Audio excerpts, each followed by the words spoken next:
कच्चे तेल में तेजी की चिंता से अमेरिकी बाजार गिरावट पर बंद। डाउ 250 अंक टूटा, वहीं नैस्डैक में भी ऊपरी स्तरों से 150 अंकों से ज्यादा का दबाव।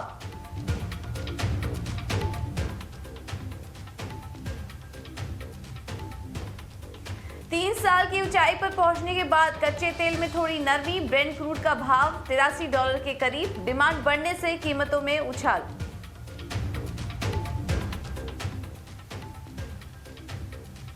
और कैश मार्केट में एफआईआईज की लगातार 5वें दिन बिकवाली। 5 दिनों में बेचे करीब 5,850 करोड़ रुपए के शेयर्स।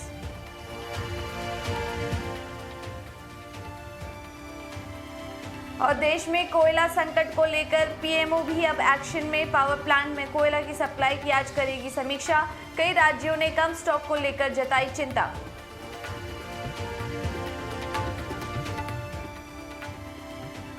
दिग्गज निवेशक राकेश झुंझुनवाला की अकासा एयरलाइंस को सरकार से मिली हरी झंडी। 70 एयरक्राफ्ट का ऑर्डर दे सकती है कंपनी। अगले साल से उड़ानें होंगी शुरू।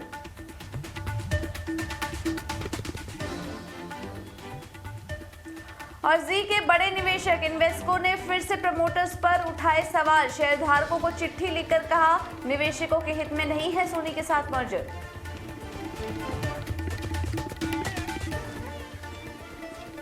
डेल्टा कॉप का घाटा 55 करोड़ रुपए से घटकर 22 करोड़ रुपए पर आया। वहीं सालाना आधार पर आय हुई दोगुनी। लागत बढ़ने से टाटा मेटालिक्स के मुनाफे में 33% की गिरावट।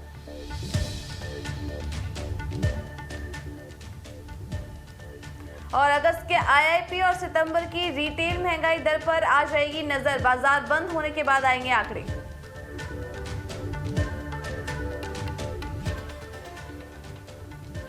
और फोर्टिस हेल्थ के सीईओ आशुतोष रघुवंशी आज होंगे स्वदेश हीरो। 9:15 बजे ओपनिंग बेल बजाकर करेंगे ट्रेडिंग आवर्स का शुभारंभ। रात को 8 बजे देखिए तरक्की की कहानी।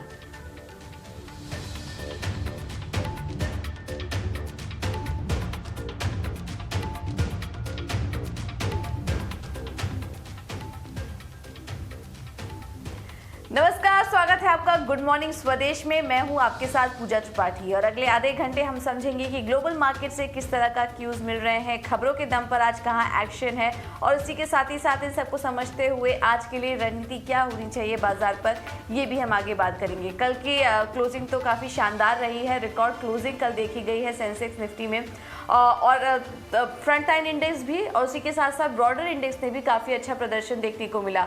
सभी इंडेक्स कल हरे निशान में बंद हुए आईटी को छोड़ के, लेकिन आईटी स्टॉक्स में भी हमने देखा कि निचले स्तरों से या वहाँ पर भी रिकवरी देखने को मिली है। तो कल का बाजार तो काफ़ी अच्छा था, लेकिन आज के लिए जो संकेत मिल रहे हैं वो कुछ अच्छे नहीं मिल रहे हैं। एफआईआईज के आंकड़े भी ज़्यादा कुछ एनकरेजिंग नहीं है। और इस वक्त एशियन मार्केट की शुरुआत हम आपको बता देते हैं। कमजोरी के साथ यहाँ पर शुरुआत देखने को मिल रही है एक्सजीएक्स निफ्टी की।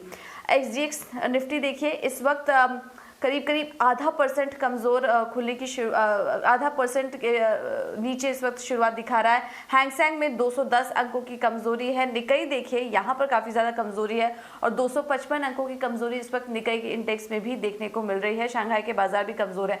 तो एशियन मार्केट लाल निशान में है आज के लिए और ग्लोबल मार्केट से भी जो संकेत मिल रहे हैं वो कुछ अच्छे नहीं हैं। लेकिन और ज़्यादा डिटेल समझ लेते हैं। प्रियंका हमारे साथ जुड़ चुकी हैं सारी डिटेल्स लेकर। Priyanka, good morning. बताइए इस वक्त ग्लोबल मार्केट से जो संकेत है वो कैसे दिख रहे हैं? बिल्कुल मॉर्निंग पूजा। देखिए ग्लोबल सिनेरियो थोड़े से कॉशियस दिख रहे हैं, नर्वसनेस में दिख रहा है अमेरिकी बाजार। वहाँ के 2-3 रीज़न है। सबसे पहला रीज़न है ब्रेंट क्रूड। हम लगातार देख रहे हैं एक उबाल जारी है। कल तो $84 तक पहुँच गया था ब्रेंट क्रूड। हालांकि कल क्लोजिंग ट्रेड में थोड़ा सा नर्म होकर अब नीचे की तरफ बंद हुआ है, लगभग $83 के करीब बंद हुआ है। लेकिन ये एक बड़ा कंसर्न है। दूसरा कंसर्न है क्योंकि अब अर्निंग सीजन अमेरिकन मार्केट्स में भी स्टार्ट हो गया और इस हफ्ते में कुछ अमेरिका के कुछ बड़े बैंकों के नतीजे आने हैं। उस नर्वसनेस में भी बाजार थोड़ा सा रिएक्ट कर रहे हैं नेगेटिव साइड पर। अगर आप देखें कि नैस्डैक में लगभग 150 अंक फिसला अपने अपर लेवल से, डे के जो अपर लेवल्स थे, और साथ ही इसी तरह का आपको दबाव देखने को मिला, 250 अंकों का दबाव देखने को मिला आपको डाउ जोन्स के इंडेक्स में। सो अमेरिकी बाजारों से संकेत जो हैं थोड़े से नेगेटिव आ रहे हैं। हम टोटली अभी फिलहाल डोमेस्टिक क्यूज पे अपनी तेजी देख रहे हैं इंडियन मार्केट्स पे, क्योंकि अगर आप ग्लोबली सिनेरियो देखें ब्रेंट क्रूड अभी भी ऑन हाई है, अनकंफर्टेबल लेवल्स पर है। इनफैक्ट बात ऐसी भी की जा रही है कि $90 तक भी पहुंच जाएगा। तो फिलहाल ब्रेंट क्रूड तेज है, यूएस डॉलर इंडेक्स में भी मजबूती है, 94 के ऊपर ही बना हुआ है तब से यूएस डॉलर इंडेक्स। लेकिन यस, रिस्क ऑफ ट्रेड का एनवायरनमेंट आपको दिखता है बिटकॉइन में भी तेजी लगातार जारी है। तो कुल मिलाकर सिनारियोज देखें तो इक्विटी मार्केट्स नेगेटिव है, यूएस डॉलर इंडेक्स अभी भी ऊपर है और ब्रेंट क्रूड में तेजी अभी भी जारी है। हम प्योरली डोमेस्टिक क्यूज पर ही आज भी रिएक्ट करते हुए दिखाएंगे। पूजा। ओके, बहुत बहुत शुक्रिया प्रियंका ये सारी डिटेल्स देने के लिए। तो थोड़ा कॉशियस इस वक्त जो संकेत हैं वो दिख रहे हैं। 3 साल की ऊंचाई पर कच्चा तेल पहुंच चुका है और कल हमने डाउ जोन्स में भी देखा 250 अंकों की गिरावट के साथ बंद हुआ, तो उसका आज कुछ इम्पैक्ट यहाँ पर आज भारतीय बाजारों में भी देखने को मिल सकता है। एशियाई बाजारों की शुरुआत भी हमने देखी, फिलहाल ज़्यादा कुछ अच्छी नहीं है। लेकिन एक बार देख लेते हैं एफआईएस और डीआईएस के आंकड़े भी किस तरीके के हैं। बिकवाली के ही आंकड़े हैं, लगातार जो एफआईआईस हैं वो कैश मार्केट में लगातार बिकवाली कर रहे हैं और कल भी ये आंकड़ा 1303 करोड़ का था। तो और पिछले 5 दिनों से अगर हम बिकवाली का ट्रेंड देखें तो 5,800 से ज़्यादा करोड़ से ज़्यादा की बिकवाली एफआईआईस कर चुके हैं। घरेलू निवेशकों की तरफ से सपोर्ट नहीं है कैश मार्केट में, वो भी बिकवाली करके गए। करीब 370 करोड़ की बिकवाली यहाँ पर डीआईएस की तरफ से भी देखने को मिली। और इंडेक्स फ्यूचर ये आंकड़ा देखिए, यहाँ पर खरीदारी हुई है 1372 करोड़ की खरीदारी एफआईआईस ने इंडेक्स फ्यूचर में की है। तो इन तमाम आंकड़ों को आज के लिए कैसे समझना चाहिए, इस पर भी एक बार बात कर लेते हैं। और हमारे साथ बाजार पर रणनीति देने के लिए इस वक्त निर्मल बैंक से अमित भुगतानी जी जुड़ चुके हैं। Amit, good morning. सबसे पहले तो बहुत बहुत शुक्रिया इटीना स्वदेश को आज समय देने के लिए। कल की तेजी के बाद अब जो संकेत मिल रहे हैं ग्लोबल मार्केट से, एशियन बाजार से और एफआईआईस के भी डेटा हमने देखे, ज़्यादा कुछ एनकरेजिंग नहीं है। उसको देखते हुए आज निफ्टी और बैंक निफ्टी में किस तरह की चाल आप देख रहे हैं, पहले तो ये बताइए। और क्या टारगेट्स देख रहे हैं आज के लिए, कहां पर नजर रखनी चाहिए? गुड मॉर्निंग पूजा। ओवरऑल हम देखें कल के सेशन में तो निफ्टी हमने कल के सेशन में 18,000 का लेवल ब्रेक होते हुए तो दिखा था, बट 18,000 के ऊपर का क्लोजिंग बहुत ही जरूरत था। बट एंड में हम देखें तो लास्ट क्लोजिंग आवर्स में हम लोग ने देखा कि निफ्टी और बैंक निफ्टी दोनों में प्रेशर आते हुए देखे हैं। सो निफ्टी मुझे लग रहा है यहाँ से एक थोड़ा बहुत प्रॉफिट बुकिंग आने वाले दिनों में दिख सकते हैं। नेक्स्ट 1 से 2 दिन में मुझे लग रहा है निफ्टी डाउन साइड में जो हिसाब से ओपन इंटरेस्ट की पोजीशन से जो हिसाब से सपोर्ट बन रहे हैं, वहां से डाउन साइड में 17,700 तक के लेवल यहाँ से आने के चांसेस बन रहे हैं। क्योंकि अपसाइड में हम देखेंगे तो कल के सेशन में जो 18,000 का लेवल ब्रेक हुआ था उसके बाद हम लोग ने देखा कि ओपन इंटरेस्ट का पोजीशन अपसाइड पे शिफ्ट होते हुए नहीं देखा। ऑलरेडी 18,000 पे और कॉल राइटर्स के पोजीशन ऐड होते हुए दिखे हमें, जब 18,000 का लेवल कल ब्रेक होते हुए दिखा। तो ये हमें दिखा संकेत देते हैं कि यहाँ से प्रेशर मार्केट में थोड़ा बहुत आ सकता है, प्रॉफिट बुकिंग का सिनेरियो थोड़ा बहुत देखने मिल सकता है। सामने हम लोग बैंक निफ्टी की बात करें तो बैंक निफ्टी में अपसाइड में जो हिसाब से रेजिस्टेंस बन रहा है 28,500 का रेजिस्टेंस है, 38,500 का। सो जब तक बैंक निफ्टी 38,500 का लेवल क्रॉस नहीं करता, उसके ऊपर क्लोजिंग नहीं देता, तब तक हमें फ्रेश बाइंग बैंक निफ्टी में नहीं देखने मिल सकती है। वहां से अपसाइड में हमें थोड़ा बहुत प्रेशर दिखने मिल सकता है। तो दोनों में रणनीति एक ही रहेगी। निफ्टी बैंक निफ्टी में नेक्स्ट 1 से 2 दिन के लिए थोड़ा बहुत प्रॉफिट बुकिंग दिख सकते हैं। सो निफ्टी में शॉर्ट की पोजीशन क्रिएट करनी चाहिए। अपसाइड में 18,050 का स्टॉप लॉस लगा के, डाउन साइड में 17,700 के टारगेट के साथ।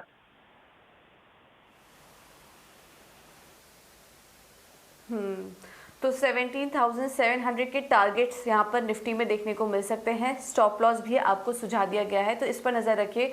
कुछ प्रॉफिट बुकिंग यहाँ पर निफ्टी और बैंक निफ्टी दोनों में ही देखने को मिल सकती है, तो उसके लिहाज से आज के लिए रणनीति आपको बताई गई। थोड़ा कॉशियस रहिए, कल के जो हाइज हमने छुए हैं उसके बाद यहाँ पर थोड़ा संभलने के, सतर्क रहने की ज़रूरत है दोनों ही इंडेक्स में। इसके अलावा अमित, आज के लिए स्टॉक में ट्रेडिंग के मौके कहाँ देख रहे हैं हम? 2 स्टॉक रहेंगे, दोनों बाई साइड के रहेंगे। सबसे पहले मैंने जो सिलेक्ट किया वो एनएमडीसी।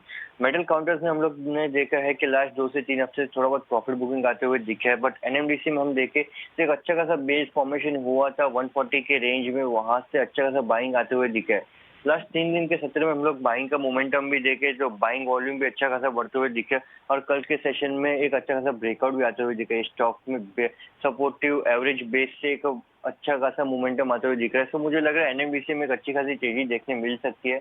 अपसाइड में जो हिसाब से गैप का रेजिस्टेंस की थियरी से बन रही है, तो हिसाब से 162 का एक अच्छा खासा रेजिस्टेंस बन रहा है अपसाइड में। तो 162 के टारगेट से एनएमडीसी में बाई करना चाहिए 147 का स्टॉप लॉस लगा के। जो थर्ड काउंटर है वो इंसेक्टिसाइड इंडिया। लास्ट 6 से 7 महीने से हम लोग देखे इंसेक्टिसाइड इंडिया एक रेंज में प्ले आउट करता हुआ दिखा हमें, और लास्ट कल के सेशन में हम लोग ने देखा कि एक अच्छा सा ब्रेकआउट भी आते हुए दिखे काउंटर में, और एवरेज के ऊपर एक क्लोजिंग आते हुए दिखा है। तो मुझे लग रहा है इंसेक्टिसाइड इंडिया में एक अच्छा खासा मोमेंटम बिल्डअप वापस हो सकता है। जो हिसाब से हम लोग ने देखा है कि एग्रो बेस्ड थीम में अच्छा खासा काम करते हुए दिखे मार्केट में, सो मुझे लग रहा है यहाँ से स्पेशलिटी एग्रो के काउंटर में एक इंसेक्टिसाइड इंडिया अच्छा खासा प्ले आउट कर सकते हैं। तो लॉन्ग की पोजीशन क्रिएट करनी चाहिए। 780 का टारगेट रहेगा, डाउन साइड में 705 के स्टॉप लॉस से इंसेक्टिसाइड इंडिया दूसरा काउंटर रहेगा बाई के लिए। ओके अबे बहुत बहुत शुक्रिया हमारे साथ जुड़ने के लिए और ये रणनीति सुझाने के लिए। तो एनएमडीसी और इंसेक्टिसाइड इंडिया दोनों ही स्टॉक्स में खरीदारी करने की राय। एनएमडीसी में 162 का लक्ष्य दिख रहा है आज के लिए, और इंसेक्टिसाइड में 780 का लक्ष्य के लिए आज आप खरीदारी कर सकते हैं। स्टॉप लॉस भी आपको बता दिया गया है। आगे हम और भी स्टॉक्स बताएंगे जहां पर कि ट्रेडिंग के मौके दिख रहे हैं, लेकिन एक बार एक और खबर का रुख कर लेते हैं। मार्केट पे हमने समझ लिया आज क्या करना चाहिए, अब कुछ खबरों का भी रुख कर लेते हैं।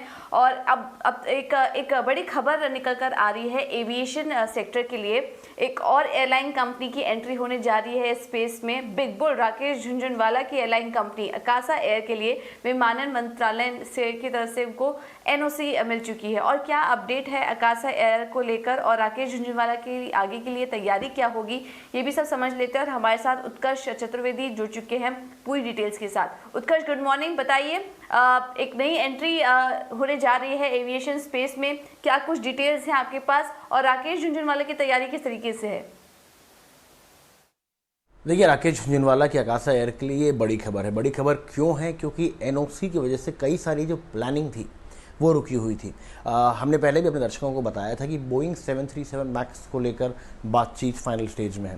हालांकि जब आप एयरक्राफ्ट डील की बात करते हैं तो अक्सर आप दोनों पार्टी से बात करते रहते हैं और अंत तक ये आपको पता नहीं चलता है कि आप कौन सी एयरलाइन के साथ बात कर रहे हैं, आप बोइंग के साथ बात कर रहे हैं, आप एयरबस के साथ बात कर रहे हैं। अंत में जो बेटर डील देता है आपको, आप उसके साथ जाते हैं। पर अभी जो हमारे सूत्रों में बता रहे हैं कि बोइंग 737 के मैक्स एयरक्राफ्ट के लिए बात लगातार चालू है। बल्कि जो आइडिया था वो यही था कि जब एयरलाइन शुरू हुई थी कि कोविड टाइम्स में जो लीज के रेट्स हैं वो काफ़ी कम हो गए थे, वो काफ़ी गिर गए थे।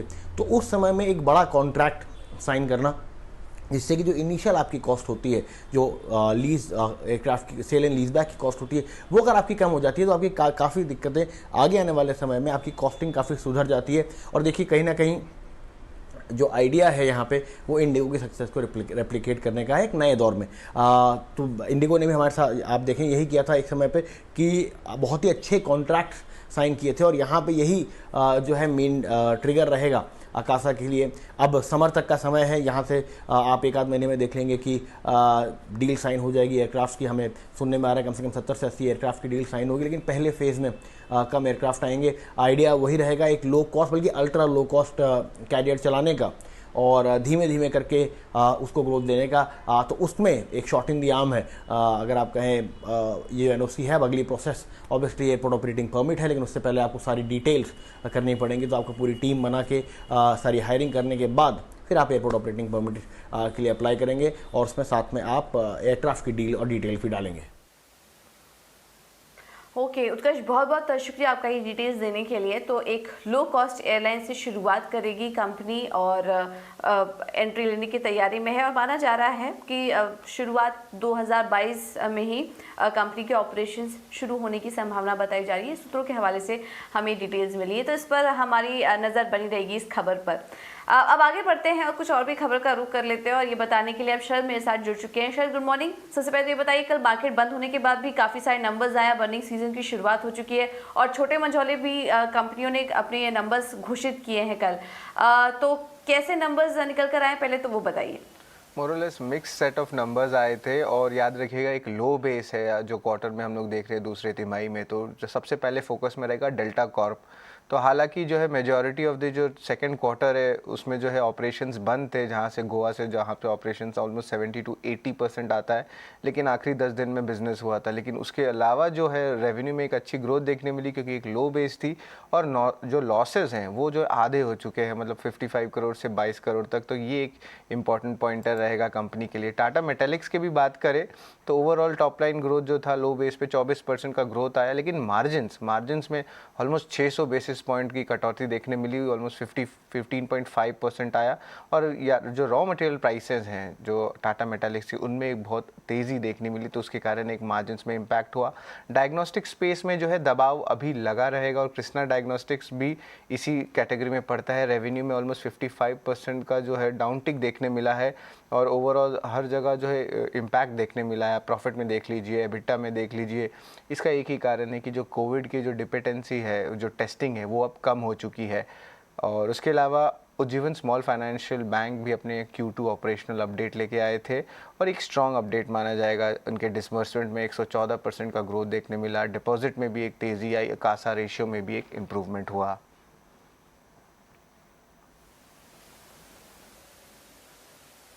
ओके, तो ये कुछ नतीजे थे Ujjivan small finance, Krishna diagnostic, Tata Metaliks और डेल्टा कॉर्प, इन कंपनियों के नंबर्स आए हैं। तो यहाँ पर हमारी नज़र बनी रहेगी। ज़्यादातर देखेंगे तो मिक्स सेट ऑफ नंबर्स ही देखने को मिल रहे हैं।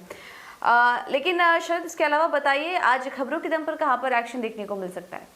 जी, खबरों के दम पे आपको टाटा मोटर्स जो है उसमें अच्छी Q2 ऑपरेशनल नंबर्स आए थे। जो उनके जो ओवरसीज़ की जो ग्लोबल से होलसेल आंकड़े हैं, उनमें एक बढ़ोतरी देखने मिली। आप पीवी सेगमेंट ले लीजिए या कमर्शियल व्हीकल सेगमेंट ले लीजिए। अदानी ग्रीन एनर्जी ने भी अपनी दूसरी तिमाही की अपडेट दी, जिसमें उनकी जो ऑपरेशनल कैपेसिटी है वो 2 गुना बढ़ चुकी है, और जो एनर्जी सेल्स था उसमें भी 61% का जो है ग्रोथ देखने मिला। खबरों के हिसाब से पावर स्टॉक्स और रहेंगे, और कोल इंडिया फोकस में रहेंगे। आज पीएमओ की सबसे इम्पॉर्टेंट मीटिंग है जो कोल शॉर्टेज को एड्रेस करेगी, और ऑलमोस्ट 11 स्टेट्स में कोयला मंत्री ने और गृह मंत्री ने कल बातचीत में कहा कि वहाँ पे संकट हो सकती है कोल सप्लाई के लिए। इन्वेस्को जी एंटरटेनमेंट केस भी आज फोकस में रहेगा। इन्वेस्को ने एक शेयर होल्डर के जो हैं उनके प्रति एक लेटर लिखा था, और वो कह रहे थे कि जो गवर्नेंस में सुधार करने की बातचीत कर रहे थे, और उन्होंने ये भी कहा कि जो डील है, वो जो डील सोनी के साथ, जी के साथ जो डील है, वो जो है और ट्रांसपेरेंट हो सकता है अगर ईजीएम होल्ड किया जाए। एविएशन स्टॉक्स भी फोकस में रहेगा। आकाशा एयर के जो विमान मंत्रालय, उन्होंने एक नो ऑब्जेक्शन सर्टिफिकेट दे दी है। ये प्रमोटेड है आपके राकेश झुंझुनवाला से। तो एक टाइप से एविएशन सेक्टर में एक नया जो है मूवमेंट देखने मिल सकता है। हाल ही में गोएयर का भी जो IPO है वो भी अगले साल लॉन्च होगा। तो ओवरऑल जो है देखा जाए तो एक इंटरेस्टिंग डेवलपमेंट एविएशन सेक्टर में आ रही है। वोडाफोन आइडिया में खबर है कि कुमार मंगलम बिरला जो है वो अपनी खुद की पूंजी लगा सकते हैं। वो जो रिपोर्ट्स के हिसाब से वो 10,000 करोड़ के नीचे होगा। तो ये एक अच्छी पॉजिटिव इम्पैक्ट से वोडाफोन आइडिया के लिए नहीं है, उनके लेंडर्स के लिए भी है, जिनको आज एक पॉजिटिव इम्पैक्ट देखने मिल सकता है। और आखिर में BPCL की मैनेजमेंट ने कहा कि वो अगले 5 साल में लगभग 1.4 लाख करोड़ जो है इन्वेस्टमेंट करेंगे कंपनी में। तो ये सारे स्टॉक्स रहेंगे हमारे ध्यान पे आज। ओके, शायद बहुत बहुत शुक्रिया ये सारी खबर हमें देने के लिए। तो काफ़ी ढेर सारी खबर है, इम्पॉर्टेंट खबर है, जहाँ पर कि आज एक्शन देखने को मिल सकता है इन खबर के चलते। टाटा मोटर्स देखिए, कल भी हमने देखा था शानदार तेज़ी बनी हुई थी। आज ग्लोबल होलसेल्स के नंबर्स आए हैं, नंबर्स अच्छे दिखाई दे रहे हैं। तो इस दम पर भी आज टाटा मोटर्स में कुछ एक्शन देखने को मिल सकता है। इसके अलावा अदानी ग्रीन एनर्जी पर भी आज आप नज़र रखिए, और भी काफ़ी सारे स्टॉक्स हैं जहाँ पर कि आज आपको खबरों के दम पर एक्शन देखने को मिल सकता है। अब आगे बढ़ते हैं, और ट्रेडिंग के लिहाज से और कहाँ मौके आज के लिए दिख रहे हैं ये भी हम आपको बता देते हैं। सेंट्रम ब्रोकिंग की तरफ से हमें कुछ कॉल्स आई हैं, और यहाँ पर ये कोलगेट पाल्मोलिव खरीदारी करने की राय दे रहे हैं। कोलपाल में 1750 के लेवल्स के लिए आज आप खरीदारी करके चल सकते हैं इस स्टॉक में। स्टॉप लॉस होगा 1675 का। एक ये स्टॉक है आज के लिए खरीदारी करने के लिहाज से अच्छा दिख रहा है। और दूसरा है एक्साइड इंडस्ट्रीज, यहाँ पर भी आप खरीदारी करके चल सकते हैं। 195 का टारगेट होगा। स्टॉप लॉस ज़रूर लगाइए 183 का, क्योंकि आज का ट्रेडिंग सेशन थोड़ा वॉलेटाइल रह सकता है। संकेतों को देखते हुए स्टॉक स्पेसिफिक रणनीति बना के चलिए, लेकिन स्टॉप लॉस ज़रूर लगाइए जो भी आपको ट्रेडिंग आइडियाज़ आज के लिए दिए जा रहे हैं। अगर इंट्राडे पोजीशन लेनी तो स्टॉप लॉस लगाकर ही आपको आगे ट्रेडिंग करने की राय होगी। अब आगे बढ़ते हैं, ब्रोकरेज हाउस की नज़र आज कहाँ पर है ये भी समझ लेते हैं। और सबसे पहली रिपोर्ट आ रही है रेडिको खैतान पर। गोल्डमैन सैक्स की कवरेज है इस पर। खरीदारी की राय अपनी बरकरार रख रहे हैं। लक्ष्य है 1144 का। कंपनी ने कुछ अपने नए ब्रांड लॉन्च किए हैं, और यहाँ पर रिपोर्ट में कहना है कि नए ब्रांड लॉन्च करने के बाद इनके जो गुडविल है, ब्रांड गुडविल है, वहाँ पर काफ़ी अच्छी तरह से आप बढ़त देखने को मिलेगी। तो फ़ायदा मिलेगा नए लॉन्चेस से। तो रेडिको खैतान पर आज आप नज़र रखिए। TCS क्रेडिट स्विस की रिपोर्ट आई है। कल हमने देखा था कि मार्केट ने जो रिएक्शन दिया था वो कुछ अच्छा नहीं था TCS पर नतीजे आने के बाद, लेकिन अभी भी नतीजों पर पॉजिटिव ही साउंड कर रहे हैं। हालांकि अगर देखें कमेंट्री को तो मिक्स्ड कमेंट्री यहाँ पर नजर आ रही है और परफॉर्म की रेटिंग बरकरार है। लक्ष्य 4550 का दिख रहे हैं। Q2 में जो ऑर्डर पाइपलाइन थी वो काफ़ी अच्छी थी, लेकिन इनके जो कुछ ज्योग्राफीज थे वहाँ पर अच्छा प्रदर्शन नहीं हुआ। यूरोप के कारोबार में अनुमान से कम ग्रोथ देखने को मिली और तो ये राय आ रही है TCS पर निकलकर। अब बेस मेटल्स पर JP मॉर्गन की रिपोर्ट आई है जिसमें कि नैल्को की रेटिंग बढ़ा दी है, अंडरवेट से बढ़ाकर न्यूट्रल कर दी है, तो यहाँ पर आप नज़र रखिए। इसके अलावा हिंडाल्को पर ओवरवेट की रेटिंग अपनी बरकरार रखी है और हिंदुस्तान जिंक पर अंडरवेट की रेटिंग ये दे रहे हैं, अंडरवेट की रेटिंग जो थी वो बरकरार रखी है। तो हिंडाल्को और नैल्को पर JP मॉर्गन की पॉजिटिव रिपोर्ट्स यहाँ पर निकल कर आई है। तो इन तमाम स्टॉक्स पर आज आप नजर रखिए। अब आगे बढ़ते हैं। तो इक्विटी मार्केट की बात तो हमने कर ली। अब कमोडिटी मार्केट में आज के लिए किस तरह का एक्शन देखने को मिल सकता है ये भी समझ लेते हैं और हमारे साथ स्ट्रैटेजी बताने के लिए मौजूद है SMC ग्लोबल सिक्योरिटीज की वंदना भारती। वंदना, गुड मॉर्निंग। बहुत बहुत शुक्रिया जीटीना स्वदेश को समय देने के लिए। आज कमोडिटी मार्केट कैसा लग रहा है आपको और ट्रेडिंग के मौके आज कहाँ देख रही हैं आप? जी गुड मॉर्निंग। मुझे लग रहा है कि गोल्ड ने एक अच्छी खासी यहाँ पे क्लोजिंग दी और एक बेस बना रहा है वो डाउन साइड से, और 47,150 के करीब एक जो बाइंग लेवल है, बाइंग अपॉर्चुनिटी वो फिर से दिख रही है और ग्रेजुअली मुझे लग रहा है कि 47,350 के करीब प्राइसेस जा सकते हैं। इसके लिए स्टॉप लॉस लगाना होगा 47,050 का, और क्योंकि डॉलर इंडेक्स में भी बहुत हायर साइड देखा जा रहा है और विद वॉल्यूम हायर वॉल्यूम देखा जा रहा है, तो जो भी गोल्ड और सिल्वर में अपसाइड होंगे वो थोड़े से कैप्ड होंगे, इस बात का ध्यान रखना होगा। दूसरी कमोडिटी यहाँ पे नेचुरल गैस है, डेफिनेटली यहाँ पे पावर क्राइसिस है, वर्ल्ड वाइड है ये, और कल जो हम लोगों ने फॉल आते हुए देखा था वहां पे मुझे लग रहा है कि एक अच्छी एक वैल्यू बाइंग जो है वो बन सकती है। एक कंफर्मेशन आता है 415 से ऊपर ये कमोडिटी ट्रेड होती है तो एक बार यहाँ पे फिर से बाइंग इमर्ज हो सकती है। 435 का टारगेट रखना होगा और स्टॉप लॉस यहाँ पे 405 रुपए का लगा के चलना चाहिए नेचुरल गैस में। तो मुझे लग रहा है कि लोअर लेवल बाइंग जो है वो पावर एनर्जी पैक में देखा जा सकता है, और बुलियन में मुझे लग रहा है जो बाइंग कल थी वो यहाँ पे थोड़ी सी यहाँ पे कंटिन्यू रह सकती है।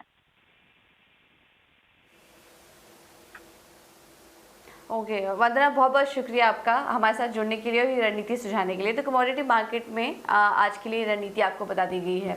अब आगे बढ़ते हैं और एक खबर का रुख कर लेते हैं। अब कोयला शॉर्टेज को लेकर जो दिक्कतें चल रही हैं अब उसमें PMO भी एक्टिव हो चुका है और कल गृह मंत्री अमित शाह ने एक बैठक की जिसमें कि केंद्रीय ऊर्जा मंत्री RK सिंह के साथ कोयला मंत्री प्रहलाद जोशी भी शामिल हुए। बैठक में मंत्रालयों के साथ जो NTPC के अधिकारी थे वो भी मौजूद थे और बैठक में अमित शाह ने केंद्रीय मंत्रियों से मौजूदा हालात पर रिपोर्ट मांगी है और इस पर बैठक लगातार चल रही है जिसमें कि फिलहाल जो इस वक्त जो कंडीशन है उसकी समीक्षा की जाएगी। सूत्रों का कहना है कि अमित शाह ने नाराजगी भी जताई है कि पावर डिमांड बढ़ने का अंदाजा पहले से क्यों नहीं था।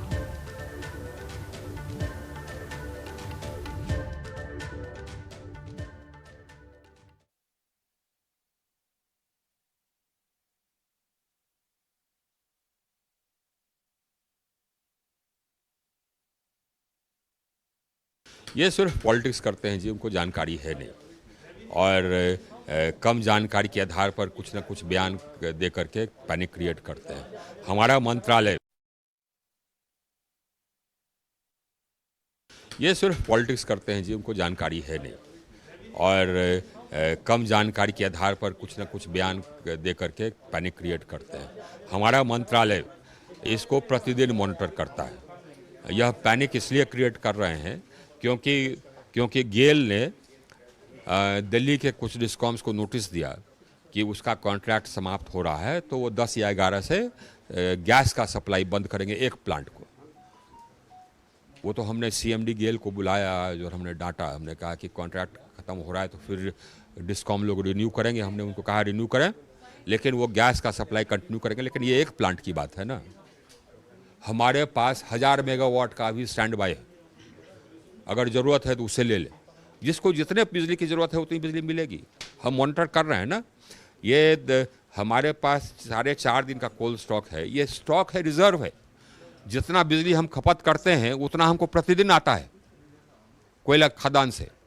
कल हमको 275 रेक आए, 1.53 मिलियन टन्स, और कुल मिलाकर करके हमारा कैप्टिव माइंस वगैरह मिलाकर करके 1.75 मिलियन टन, और उतना ही कल हमारा 17 दिन का स्टॉक सर 4 दिन में आ गया, थोड़ा तो कंसर्न है। 10 दिन का कम से कम सफिशिएंट स्टॉक होता है, क्योंकि ट्रैक में आपका दूर से आना है, लोडिंग अनलोडिंग, ट्रैवल टाइम कुछ हो सकता है, तो कुछ तो अभी ये आप देखिए, ये 4.5 दिन हम फिर आप रिपीट करते हैं, हमको फिर रिपीट करना पड़ रहा है। 4.5 दिन हमारा रिजर्व स्टॉक है ना, प्रतिदिन जितना खपत होता है उतना आता है। और ये जो प्रक्रिया है, यह प्रक्रिया ये हर साल होती है।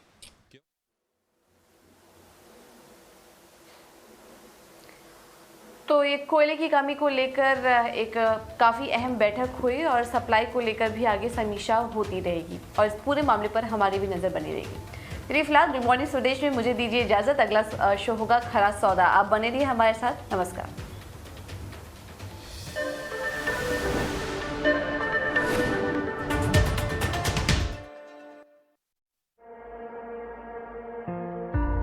Long years ago, we made a tryst with destiny. क्यों जरूरी है बदलना, कभी सोचा है? 75 साल पहले हमने इंडिया से एक वादा किया था,